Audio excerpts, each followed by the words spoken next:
want to welcome everyone to this important conversation tonight. I'm Barbara Ransby. I'm a professor at University of Illinois at Chicago and director of the Social Justice Initiative. And we're really excited to host this event along with the Institute for Research on Race and Public Policy.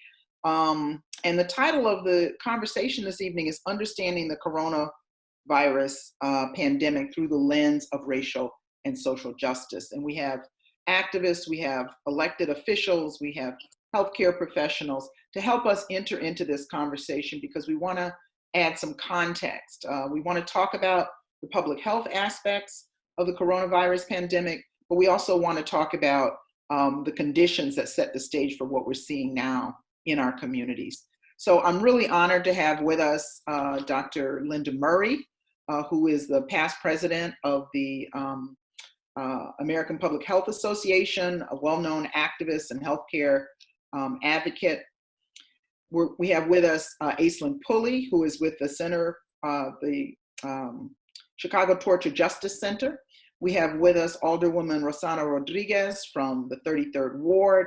We have Alderwoman Jeanette Taylor from the 20th Ward, two of our favorite elected officials. And Gabi Vieira from Detention Watch Network. So a very powerful roster of Chicago women to have this conversation with us this afternoon.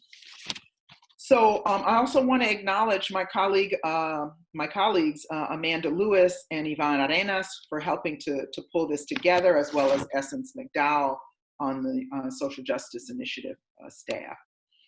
So I just want to begin by asking you all, this coronavirus has really upended our lives in all kinds of ways. I mean, for those of us who are privileged enough to work remotely, it's changed our routines, it's changed our, the way we go about our daily business. And then for many of our neighbors, community members, family members who are in various vulnerable job situations, people are very desperate economically. So it has had an enormous impact in addition to the health impact and the loss of life. But I want to ask each one of you how the crisis has impacted you and your work. And just briefly to give us an orientation of how you come to this issue, and then we'll talk about the issue itself. Dr. Murray, you want to start us off? Well, for me, it made everything go to Zoom. So I used to know nothing about Zoom, and now I know a little bit. But for me, this is just like a slow motion nightmare. In public health, we've been planning and warning about a pandemic such as this. I had sort of hoped it would wait a few more decades so that I would be dead when it arrived, but it's here now. And so I'm not happy, and I'm afraid that we're going to have to learn a whole bunch of stuff that we didn't want to learn. Yeah. I also want to welcome Reyna Wences to the conversation, who is an organizer with Organized Communities Against Deportation. Welcome, Ray. Thank you. Hi, everyone. Let's go next to you, Aislinn. How has this impacted you? What are some of your just initial thoughts about this coronavirus pandemic? It's had tremendous impact, particularly for the population that the Chicago Torture Justice Center serves and is a part of.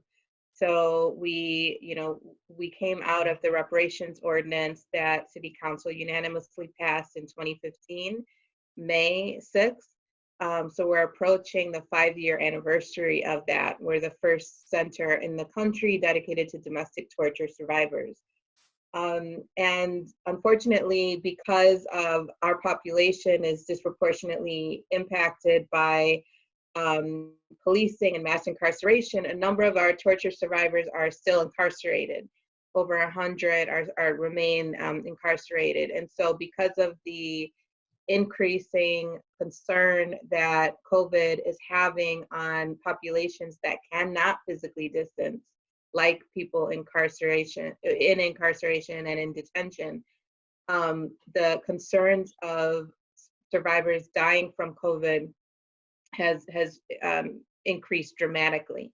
So we've been working on campaigns, rapid response work to advocate for the emergency and immediate release of a number of people including Gerald Reed. And Gerald Reed is a torture survivor whose case was actually overturned in 2018. And then Judge Kennelly did an illegal move and reversed that decision and sent Gerald back to Stateville to maximum security prison to serve out his original sentence of a life sentence. Gerald has been incarcerated for over 30 years, is in a wheelchair. He was tortured so severely that he's in a wheelchair. They broke his, a metal rod that was in his leg. He has had, over the past year, a heart attack, has had pneumonia, and is experiencing complications with diabetes. Right now, this week, we received word that he was sent to the infirmary because he was vomiting up blood. And the conditions continue to increasingly present the possibilities of death. So we're extremely concerned, and we're actively involved in organizing to demand the governor release Gerald, as well as many other torture survivors and all medically vulnerable and immunocompromised people who are currently in incarceration. Yeah, the Gerald Reed case really makes it real when you talk about those kinds of details, sort of layers of suffering and injustice. I want to go to Gabi Vieira now from Detention Watch Network. Gabi, how has this impacted you and your work, this crisis moment? Yeah, hi everyone. I'd say feeling a little bit the opposite of what Dr. Murray was talking about, a slow motion crisis. I feel like everything has been sped up completely, I think in two ways, in terms of urgency, because again, like Aislinn was describing, I think there's just like an increased really need to get, so, you know, the population that we serve are people that are detained in immigration detention in particular, but also standing in solidarity with folks who are imprisoned by the criminal legal system as well, and recognizing the extreme urgency, how this pandemic just kind of highlights all of the failings and all of the real cruelty that people who are in prison faced. So there's the urgency piece of it. And then I'll also say that there are new opportunities in terms of collaborating more with folks working on the criminal legal system and criminal legal justice, as well as being able to really try to show what a, like, again, expose the failings of the system and try to show what a world can look like without it. And just say a sentence about the Detention Watch Network. Sure, sorry. So Detention Watch Network is a membership-based network. We have local grassroots, state and national organizations across the country that are part of our network, and really just collaborating in terms of advocacy, organizing, and comms, strategizing around how we can move towards the abolition of detention. That's a segue, I think, to invite you to say a few words, Ray, about, I know you were one of the people who were involved in the campaign around what's happening in Cook County Jail. I've just asked everyone to, you know, take a minute or so to talk about how the current crisis has impacted their work. So can you say something about that? Yeah, thank you. Yeah, again, I'm an organizer with Organized Communities Against Deportations here in Chicago. We are a grassroots, mostly undocumented-led organization that has been supporting individuals on a very personal level since 2013. So really this crisis, echoing a lot of the stuff that has been mentioned, is really highlighting the failures of the system, and really also amplifying the fact that there are systems that are working and that are thriving and that are doing exactly what they're meant to do, right, which is to erase and disappear our community members and turn them into numbers. And so one of our most immediate interventions here with OCAD and how it has impacted our work really has been to do more support ongoing support to the people that we already have been working with that are fighting their deportation cases. People like Francisco Roman, who is an asylum seeker, who was still in detention because ICE refuses to release him. People like Carlos Yanes, who was detained after a probation officer basically called ICE on him after an appointment. Even in the middle of the pandemic outbreak starting to happen in the United States. So definitely we're doing a lot of more rapid response individual support with people, but also identifying folks that may be already in detention that are at high risk of medical complications because of COVID. So all of that to say that like that's one aspect of like when we see and we are connected with people that like that's the immediate need, but also on the more broader scale, we're continuing to push for Free Them All, just like with Detention Watch Network and echoing the demands of also other of the local and Black-led organizations that have been saying for many years, right, that we don't need prisons, and kind of like this is the reason why we shouldn't be investing and investing more into in the carceral system, and we should also be investing in our communities. And so one of the ways that we have also tried to impact or respond to this crisis is by actually looking into what policy solutions are there, or where do we need to push our elected officials and people that were elected last year, right, even at the municipal level, to really echo the demands and the needs of and really highlight the gaps, but not only highlight them, but also support the solutions that communities are putting forth. Mm-hmm. Well, that's a good segue to our two Alder people who are on the call, our two elected officials, two really hopeful progressive campaigns, Rossana Rodriguez and Jeanette Taylor. And you all have been trying to make an impact at the city level.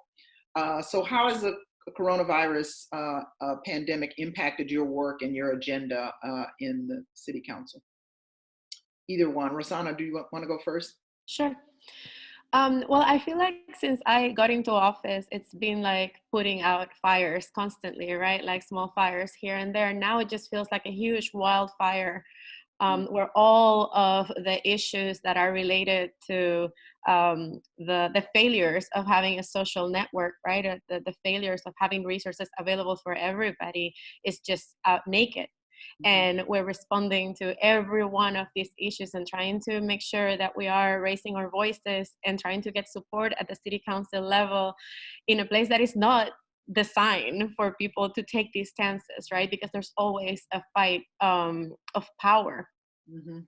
So yeah, I feel like we have been responding at the policy level as best as we can, making sure that we are trying to listen to every group that is advocating fiercely for these things that are so needed, like they, for example, who I talk to very often. But then also at the ward level, supporting mutual aid efforts, supporting the Autonomous Tenant Union that is trying to fight and make sure that tenants are organized so that they cannot be evicted. People who are putting together mutual aid funds to give cash to people to be able to get groceries. Like this is at the most basic level, and particularly with the people who are the most vulnerable, like so many undocumented people that live in my ward. So yeah, it feels like a huge wildfire that we are trying to cover, every base and remain connected to movement in the process. Mm-hmm. Do you have enough water for the fire? I mean, it's resources and it's plans and it's ideas and it's also pressure. I mean, movements and communities saying this is what government has to deliver, right? And then negotiating with the private sector, negotiating with the federal government, negotiating with the state. All of these things, I think, maybe come into play when you, at your level of governance, trying to make an impact. Absolutely. And at the municipal level, for example, what we have seen is that, and at the state level as well, for a very long time, we were not able to meet as a city council. So at the policy level, everything was being done by executive order, right? So you have an executive that is acting, you are trying to get in there to try to make the decisions as well. And we have been very vocal about the things that we don't want and the things that we don't like. And we have been sending letters about a lot of different things. But the mayor has been governing by executive order, just like the governor has been, right? So now we are starting to have these council meetings again, and we're putting up a fight to make sure that power is not lopsided, right? That we have the power to make decisions as well. Good to know.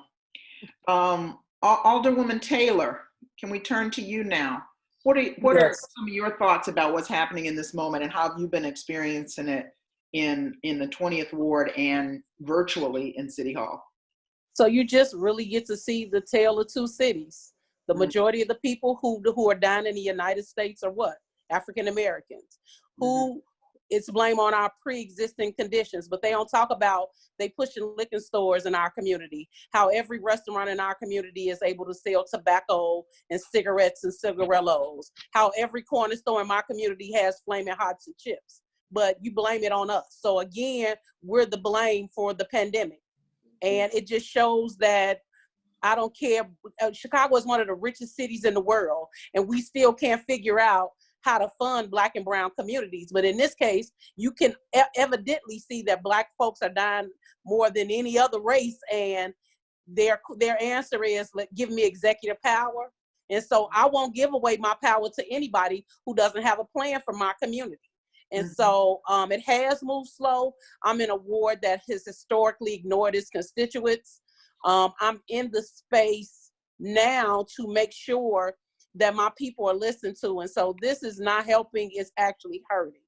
And so this is the time where the community really can back us up, because we are organizers. And what the mayor and the governor needs to realize is we have a base of people that backs us up. And so if you move this in the wrong way, our people are coming after your seat. And we need to be clear about that, and we need to make it plain to folks. A lot of folks from our community are considered essential workers. They can't afford to take off. They are not. And they're taking this virus back home to their loved ones. If my mother was still alive, I would be bringing it home to her. And she was a 67-year-old woman. And so you are not thinking about the Black women who are mostly affected, who are essential workers, who are bringing this back home. And so we got to get to a space where this wasn't inherited to anybody. You know, the rhetoric is, you know, these new elected officials inherited this mess. We've never in this lifetime been through a pandemic like this. This is not anything you inherited. It's our opportunity to fix it. And so don't give me I don't want to hear your sound bites. I want to see what are the work you're doing and how are you working with elected officials, community organization, and the healthcare system to make sure that once they lift the ban, or once they lift this quarantine, that we're not dying. And then you know what's gonna happen. Oh, they just had the flu. Oh, it was they high blood pressure. Oh, they had cancer. It won't be, it's COVID-19. Because ultimately, if we don't do something now, that's exactly what's gonna happen. You raise this question of, I mean, there's pre-existing conditions, one of which is poverty, another of which is racism, and then there's the health pre-existing conditions. I want to kind of flip back to Linda Murray, who is a physician and a public health expert, in addition to being an activist and a very loud voice for justice. But Linda, can you give us a framework for understanding this as a public health issue? You know, what is the science that we need to know? What are the health factors that we need to be thinking about and trying to make sense of this? And I have a follow-up question to you also, just about who's responsible, you know, ultimately. Oh dear, you're on mute. And you said you didn't want to remind me of that, sorry. That's all right. When we talk about what makes people sick or what makes people healthy, it's how we organize ourselves as a society. What kind of history of people have, how the power is distributed in the society, who has the wealth, who's poverty stricken. So all of these health conditions flow from that. But let me start off by saying this is not a natural disaster. That is to say, this is not an accident. These pandemics are man-made, fundamentally caused by capitalism, in my opinion, which really has changed the relationship between human beings in the natural world. And in my career as a physician, I have seen an extraordinarily high number of pandemics. We don't usually think of them that way because the media doesn't talk about it that way. HIV is a pandemic. Asian flu MERS, SARS, H1N1. These are all things we were just lucky that they didn't operate the way this particular virus is operating, and so did not move as quickly through the population. So the first thing I will say is, this is not a surprise. It's not an accident. It's a result of how we've structured the world with capitalism on the top. And frankly, everyone who thinks about these things, including the military people, knew this was going to happen. That's why they practiced this very pandemic in January.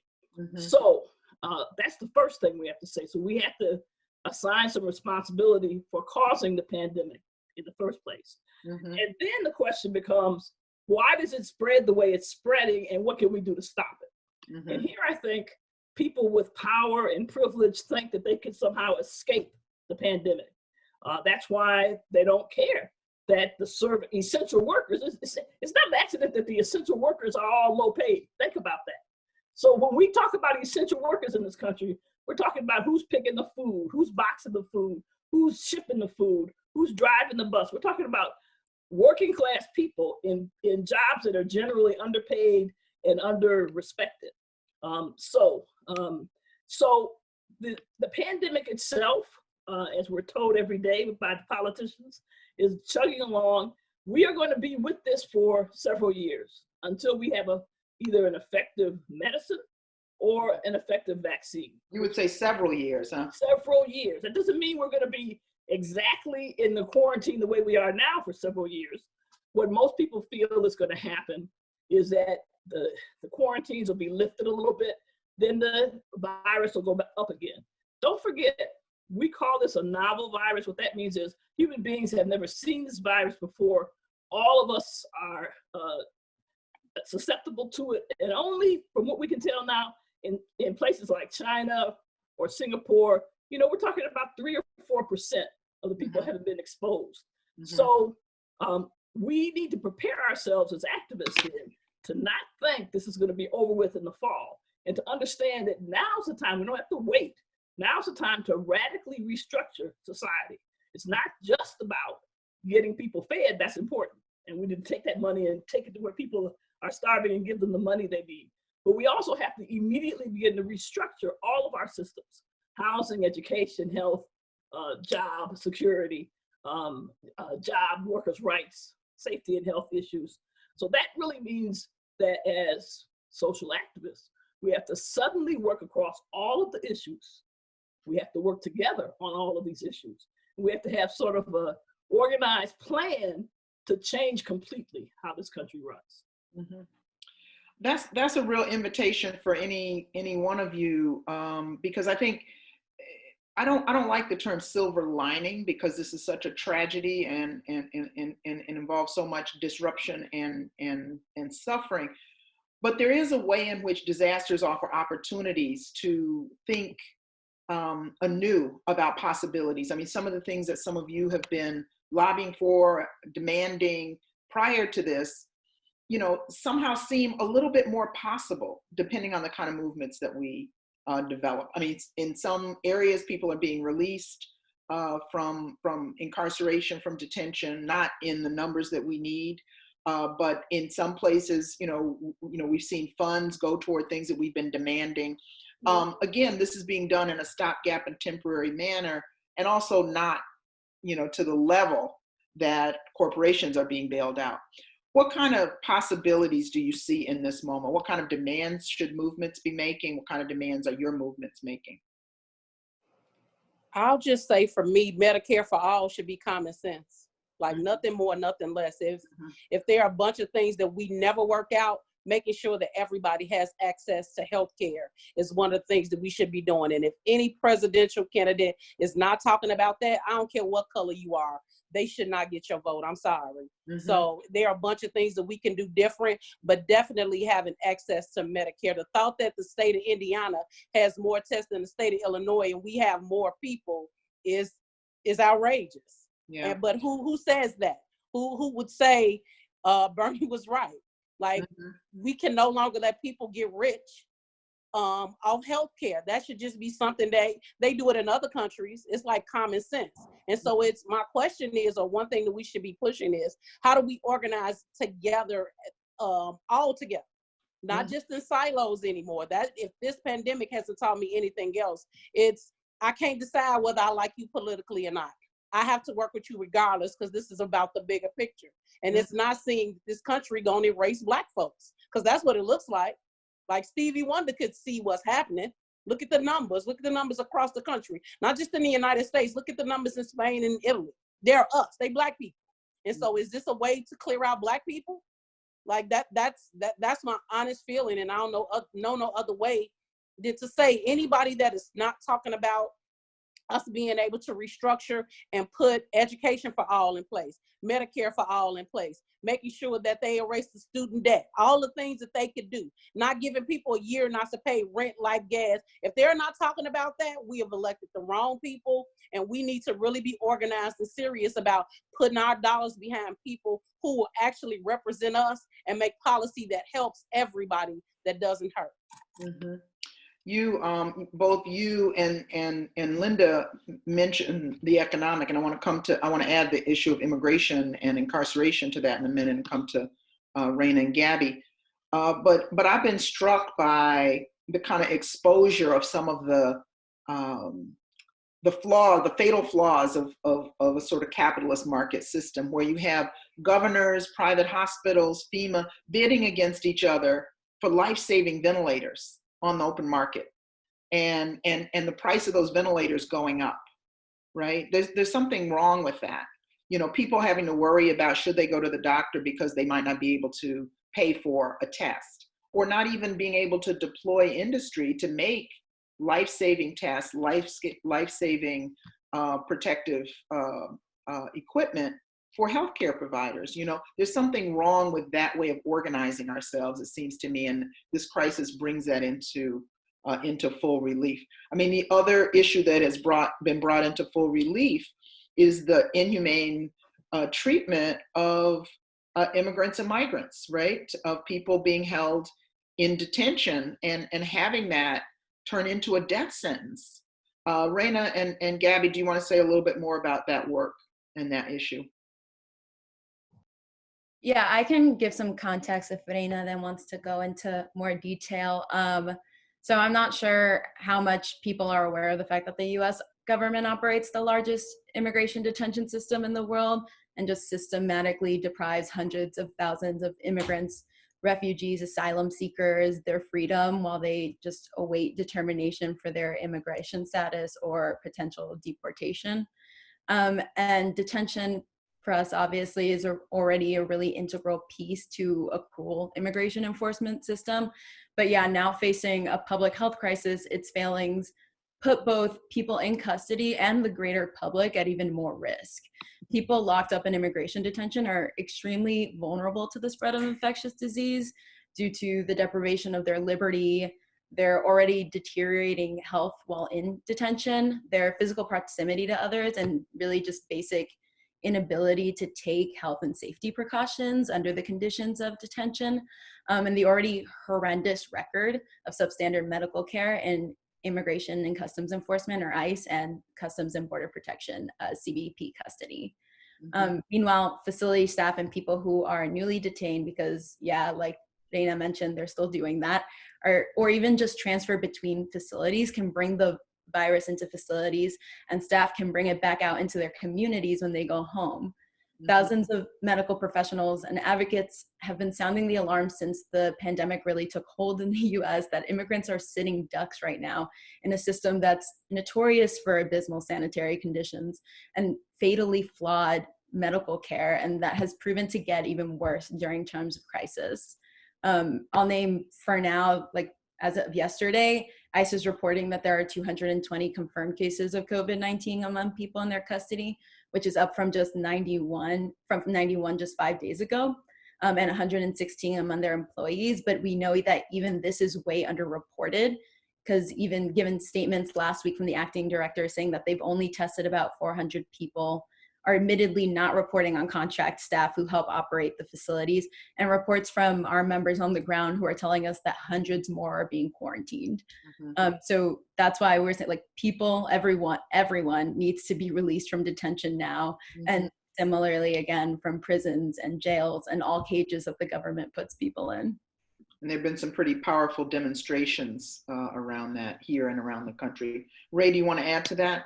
Yeah, Gabi really summarized kind of like the context around like what's going on in detention centers and with the immigration rates and detention system. And I guess one thing that I wanted to add is around just the impact of that this has had in just a general undocumented population.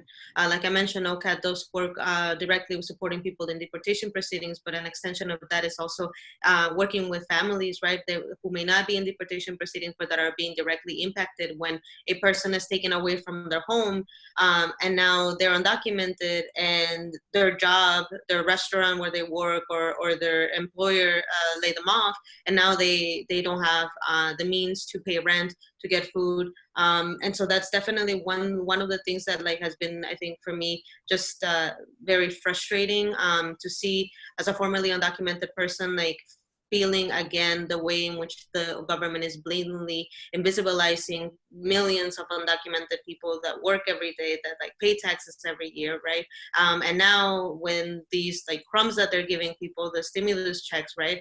Many people are not able to access them, even people in mixed status families, right? Folks that are married to U.S. citizens or legal permanent residents that can't access in mixed status families. And so that really, I think, also calls on, it really highlights the way in which a lot of the most impacted communities, our labor and our contributions to this country are kind of just, being abused, and then the government is bailing corporations out, but who bails us out? Who bails out the people, right? And so I just wanted to mention that because I do think that as the federal government right now is talking about a second or third stimulus package, right? Like the rhetoric continues to be, well, we need more money for the corporations, but again, who's going to bail us out? And then the last thing that I'll add in terms of just one of the other questions that I wanted to explore here is just the long-term effect that this is going to have on our movements, right? And then so we're starting to see with the announcement that Trump made over a tweet yesterday, right, that he's moving forward to enact an executive order to limit more immigration into the United States. So that definitely, I think it's a red flag in terms of like the way in which we're seeing elected officials at the federal, state, and even like municipal level use this crisis as an opportunity to power grab, and really not looking into how that's going to impact our communities. And then the other thing that this really has been on my mind is the ongoing state violence act, that like the acts of state violence from the raids that are still ongoing, because I cannot believe that ICE agents get to have the N95 masks so that they can go and carry out raids. That is also very similar to what's happening in terms of like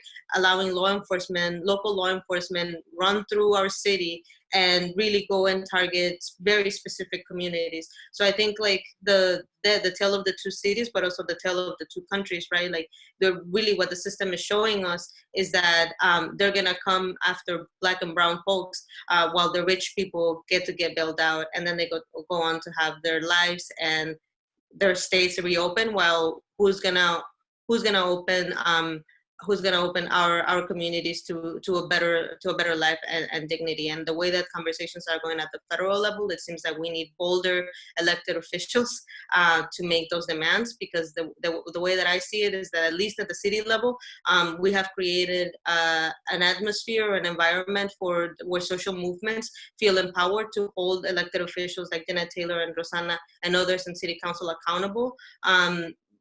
But what happens with our Congress people, right? And so I think it's really calling on to both like local, just like we have to organize across sectors, we also have to organize up and down around this ladder of electoral power. Yeah, I mean, I appreciate those comments and talking about the local and the national. And I think, we get a different perspective depending on where we locate ourselves. And talking about this, I wanted to invite Rossana, maybe to make some comments. You mentioned a People's Bailout, Ray, and of course there is a national campaign called the People's Bailout, and Alexandria Ocasio-Cortez has been very articulate in talking about the flaws and the injustices built into the previous bills, the CARES relief and stimulus bills. But this People's Bailout has a different emphasis. So Rossana, do you want to offer some thoughts as a local elected official about the federal government's response, the response of Congress, how that's impacting us locally, and what are your thoughts about that? On mute. Yes. Well, yeah, we have seen the difference in responses at the different levels of government. We have seen how Trump has made a mockery of all of this.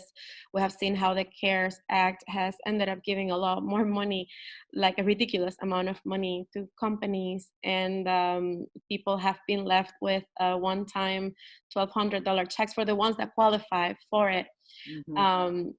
With the idea that that should be enough for 10 weeks of subsistence for people, right? Which is ludicrous. We have been supporting a bill that Rashida Tlaib put forward alongside Alexandria Ocasio-Cortez and Representative Ayanna Pressley, urging the Federal Reserve. One of the things that it does, among other things, is to urge the Federal Reserve to step into state and municipal economies to bring relief so that you can free up the finances of cities and states, and then you can provide.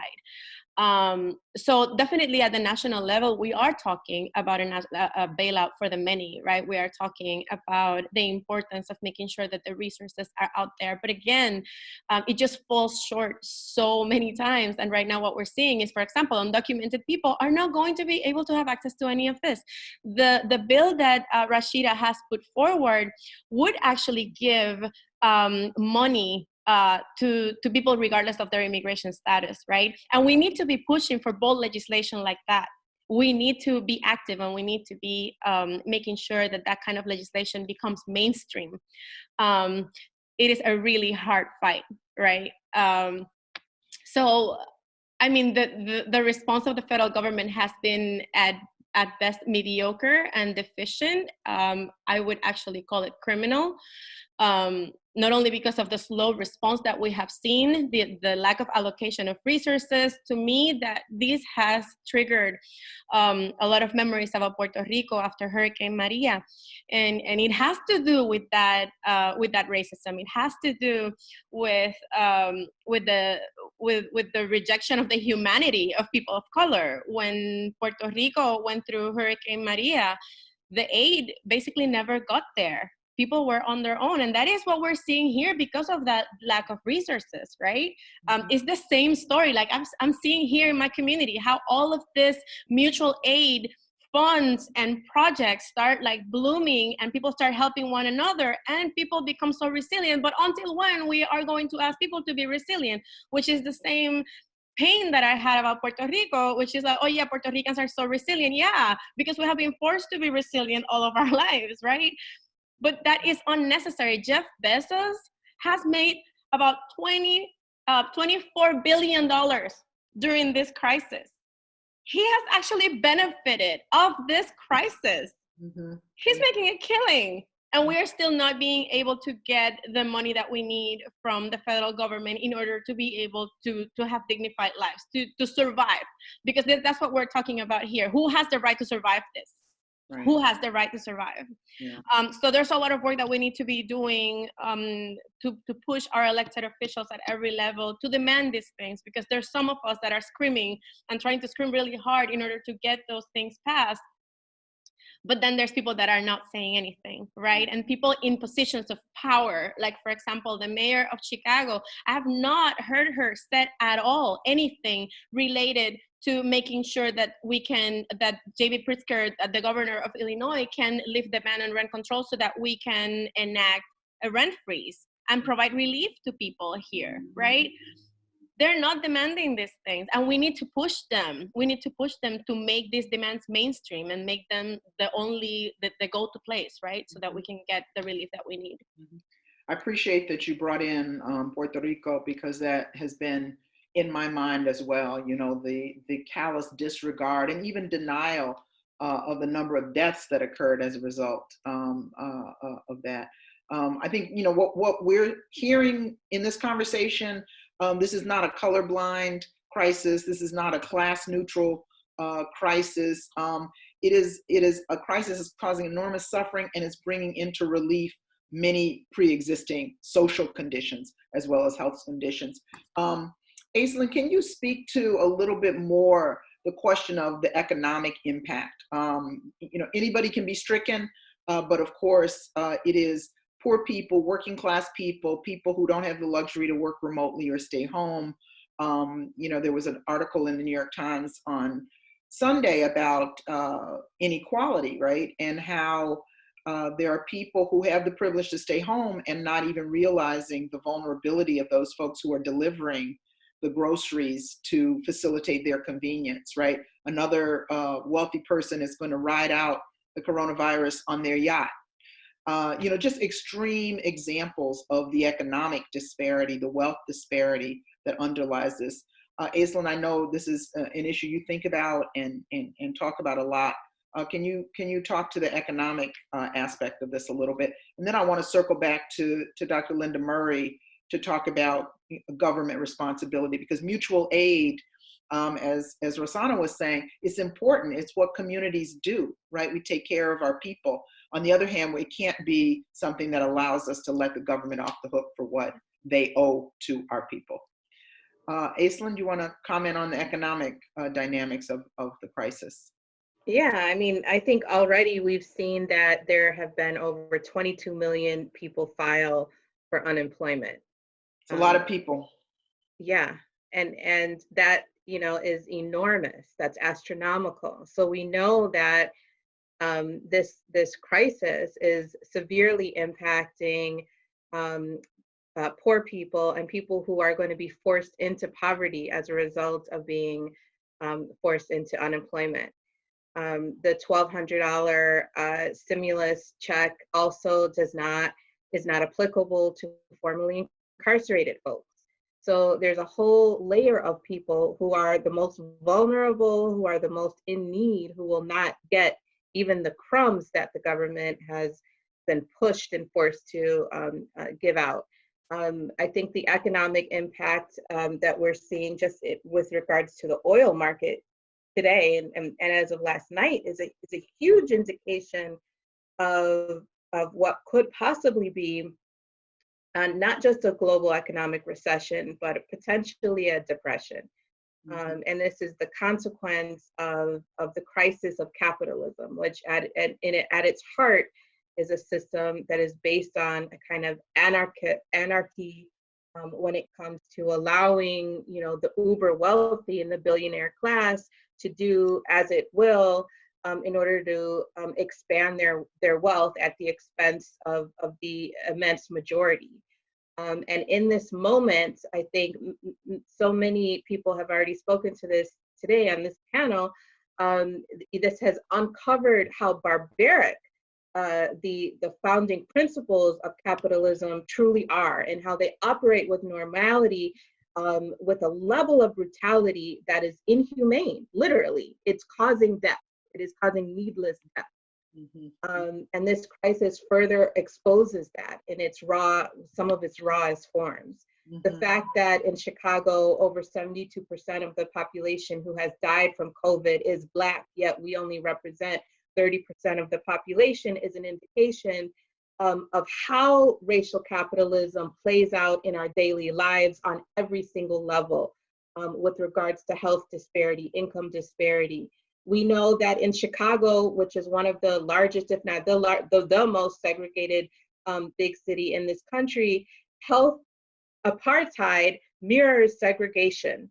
Where there's access to healthcare professionals also mirrors where there is wealth. And where there is wealth in Chicago, that means where the white population is disproportionately held together. So that means that throughout the country and throughout the city, we're seeing a replication of the isms that have already been and have been exacerbated by this crisis, that were created by the inequalities that necessitate capitalism. And so Black people, brown people, undocumented people, poor folks are going to get even poorer while the Jeff Bezoses are making tons and tons of money.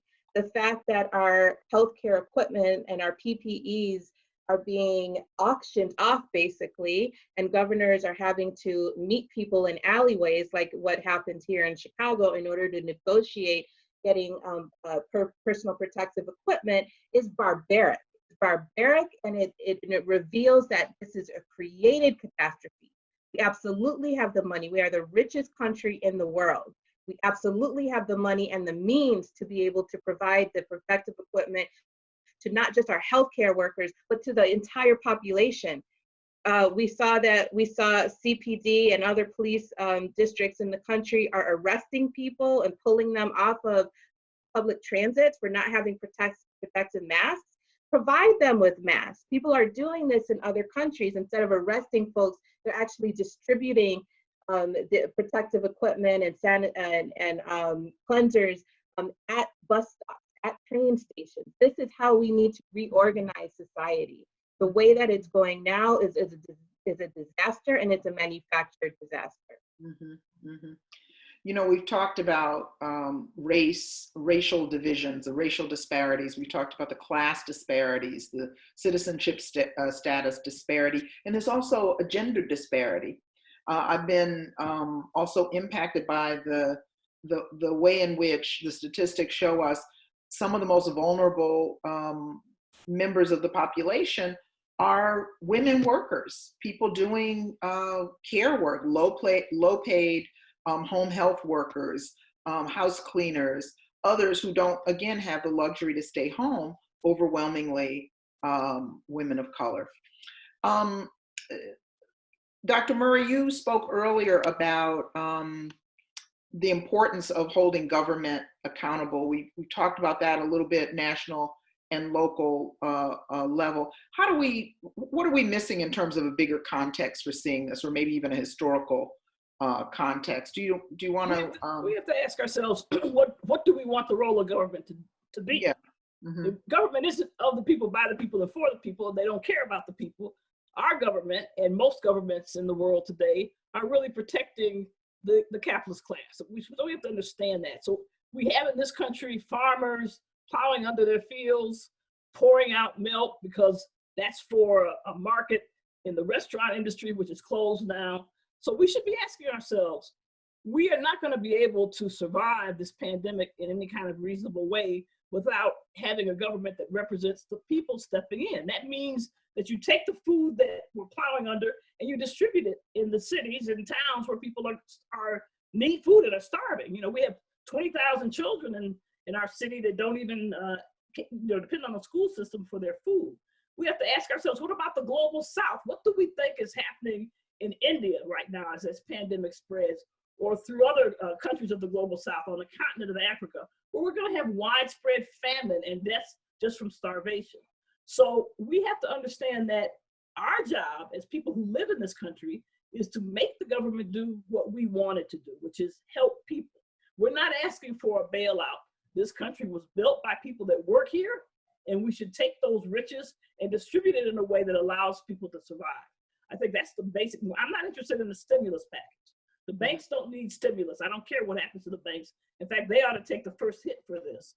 So yes, we should have a moratorium, a forgiving, not a moratorium, a forgiving of mortgage debt and credit card debt and all those other debts. Because trust me, when the quarantine is over, when we get a vaccine, you don't want to suddenly be owing 3 years of your mortgage payments. So if we don't coordinate our work in this country, and if we don't coordinate it with other countries around the world, then this virus will continue to rage, perhaps for 5 or 6 years. If we want to stop the virus and limit as many deaths as we can and allow people to survive in a reasonable way, that means our government has to function very differently, and we have to function in cooperation with governments throughout the world, regardless of their political stance or whatever. The main goal should be, let us stop this virus. That's going to take cooperation, and it means taking resources from the rich people and giving it to the poor people. It's that simple. If you don't transfer the wealth, you will not be able to stop the virus. Mm-hmm. And of course, the President of the United States just defunded the World Health Organization, which does not help that kind of international cooperation to solve the crisis. Rossana, did you want to jump in? One thing that I'm really worried about, thinking about moving forward, right, is because of how bad the economic hit is going to be, as Aislinn was saying before. I am really worried about the austerity measures that are going to come after this, right? I'm really worried about government then saying, well, I mean, things are really bad, and now we're not going to invest. We were already not investing in the lives of people, but now we have an excuse to say we're cutting everything, right? And those cuts are mortal for people. And I lived through that in Puerto Rico. And seeing it here makes me really nervous in terms of what that means for fascism. And I'm going to say it just like that, because I think that word needs to be said a lot. We are seeing a president that has been inserting fascist ideas in his discourses all the time, right? Like it's normalizing it. He has been talking about immigrants as criminals and as rapists, and talking about minorities in this way, and austerity and all the misery that it produces in the context of this wild capitalism that we're living, leaves this door open for scapegoating immigrants and minorities. And we are seeing what is happening right now around us. Like white people empowered and emboldened, racist white people coming out and wanting the government to be reopened, right? And having these protests out there with weapons, like going into Capitol buildings with weapons, right? I am really concerned about what this is going to look like. And I think that we need to make sure that we are resisting austerity, that we are rejecting the idea of austerity in the face of this crisis. And that we demand of our government that our basic needs are funded, right? That we need social housing right now. We cannot have homeless people out in the streets when we have a public health crisis, right? Like we need to decarcerate. We need Medicare for all. These are demands that are super important for our lives, are basic demands for our lives right now. And I think that going against the idea of austerity is actually the mantra that we need to be pushing right now as well. I'm glad you brought up, what direction are things going in? And I think the fear of, some version of fascism, some version of authoritarian rule, knowing, that some of the people that are admired the most by the current occupant of the White House are people like Duterte in the Philippines, Modi in India, Bolsonaro in Brazil, all of whom are instituting enormously repressive measures along with austerity measures. So that dual combination of repression and more dictatorial tendencies in the government, as well as cutting back and denying people essential resources that they need. So, we've covered a lot of territory here. I want to just ask people if there's a source of optimism.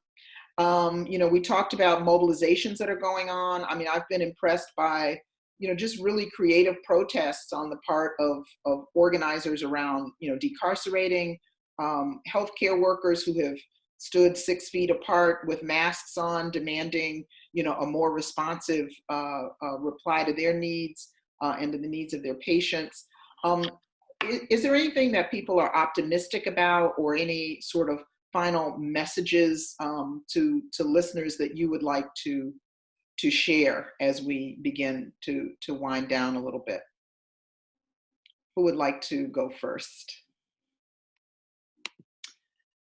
Jeanette Taylor, I'm inspired by your passion and your determination and your refusal to take off your organizer hat and refusal to let go of your commitment to community. It's very inspiring. I think sometimes we get into certain roles and we are encouraged to shrink our hearts, to shrink our values to fit into those roles, and you don't do that. So that makes me I was happy to be an organizer. I could have stayed organized, and that's what my heart is. That's why I know people can be impacted. That's why I see the work. And so I'm in this space because my community pushed me to be in this space.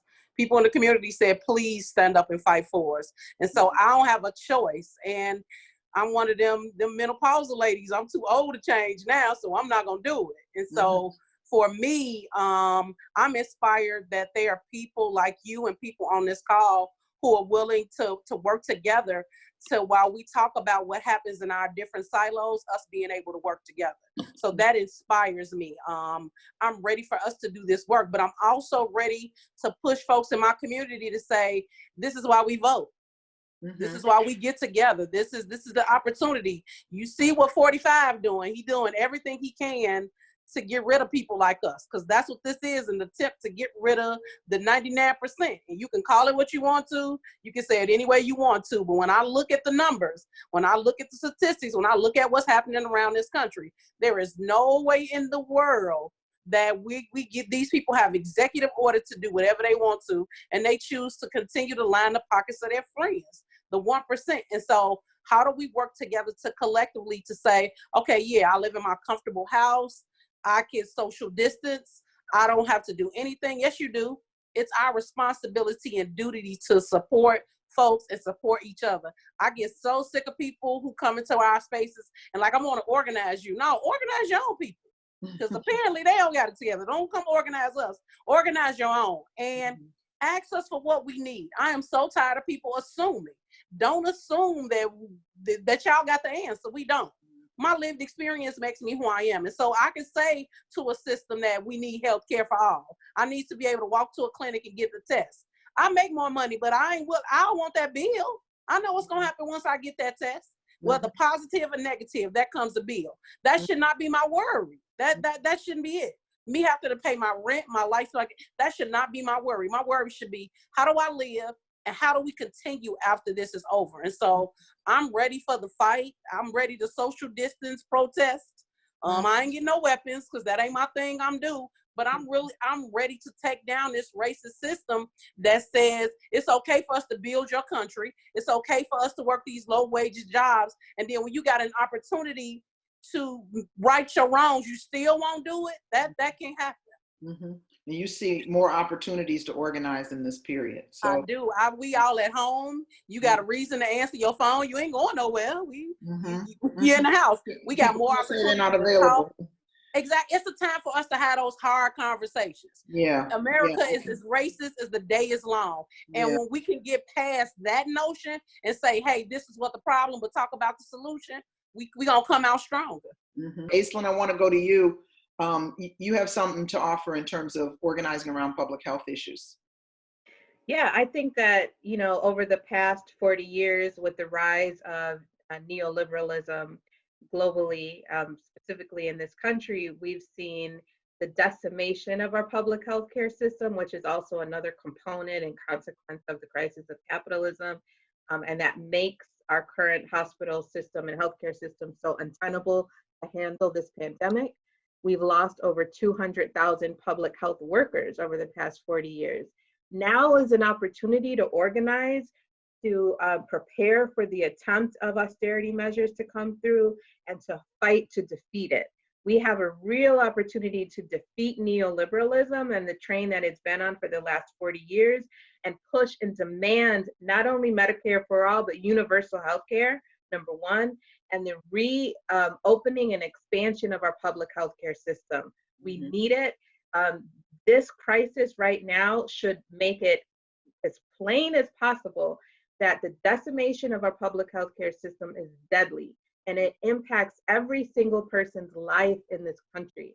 We must rebuild our public health care system. We must demand universal health care now, and now is a perfect opportunity to wage this fight and to really put a dent in and stop the continuation of neoliberalism and the decimation of the public commons. And a lot of work going on in that area. I want to thank all of you for spending this hour with us, talking about this moment, talking about why you're angry about it, why we're all angry about it, but also why we're hopeful that together we can build movements and make a difference. So thank you for the work that you do. Thank you for your voices all the time. This conversation has been hosted by the Social Justice Initiative and the Institute for Research on Race and Public Policy at the University of Illinois at Chicago. And there'll be more conversations in the future. Thank you so much.